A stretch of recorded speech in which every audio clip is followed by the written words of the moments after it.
साधु और खजूर। एक दिन की बात है। एक साधु गांव के बाहर वन में स्थित अपनी कुटिया की ओर जा रहा था। रास्ते में बाजार पड़ा। बाजार से गुजरते हुए साधु की दृष्टि एक दुकान में रखी ढेर सारी टोकरियों पर पड़ी। उसमें खजूर रखे हुए थे। खजूर देखकर साधु का मन ललचा गया। उसके मन में खजूर खाने की इच्छा जाग उठी, किंतु उस समय उसके पास पैसे नहीं थे। उसने अपनी इच्छा पर नियंत्रण रखा और कुटिया चला आया। कुटिया पहुंचने के बाद भी खजूर का विचार साधु के मन से नहीं निकल पाया। वह उसी के बारे में ही सोचता रहा। रात में वह ठीक से सो भी नहीं पाया। अगली सुबह जब वह जागा तो खजूर खाने की अपनी इच्छा की पूर्ति के लिए पैसे की व्यवस्था करने के बारे में सोचने लगा।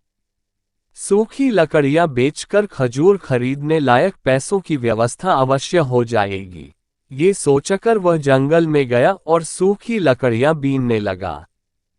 काफी लकड़ियां एकत्रित कर लेने के बाद उसने उसका गट्ठर बनाया और उसे अपने कंधे पर लादकर बाजार की ओर चल पड़ा। लड़कियों का गट्ठर भारी था, जिसे उठाकर बाजार तक की दूरी तय करना आसान नहीं था, किंतु साधु चलता गया। थोड़ी देर में उसके कंधे में दर्द होने लगा, इसलिए विश्राम करने वो एक स्थान पर रुक गया। थोड़ी देर विश्राम कर वो पुनः लकड़ियां उठाकर चलने लगा। इसी तरह रुक रुक कर किसी तरह वो लकड़ियों के गट्ठर के साथ बाजार पहुंचा। बाजार में उसने सारी लकड़ियां बेच दी। अब उसके पास इतने पैसे इकट्ठे हो गए जिससे वो खजूर खरीद सके। वो बहुत प्रसन्न हुआ और खजूर की दुकान में पहुंचा। सारे पैसों से उसने खजूर खरीद लिए और वापस अपनी कुटिया की ओर चल पड़ा। कुटिया की ओर जाते जाते उसके मन में विचार आया कि आज मुझे खजूर खाने की इच्छा हुई। हो सकता है कल किसी और वस्तु की इच्छा हो जाए। कभी नए वस्त्रों की इच्छा जाग जाएगी, तो कभी अच्छे घर की, कभी स्त्री और बच्चों की, तो कभी धन की। मैं तो साधु व्यक्ति हूँ, इस तरह से तो मैं इच्छाओं का दास बन जाऊंगा। यह विचार आते ही साधु ने खजूर खाने का विचार त्याग दिया। उस समय उसके पास से एक गरीब व्यक्ति गुजर रहा था।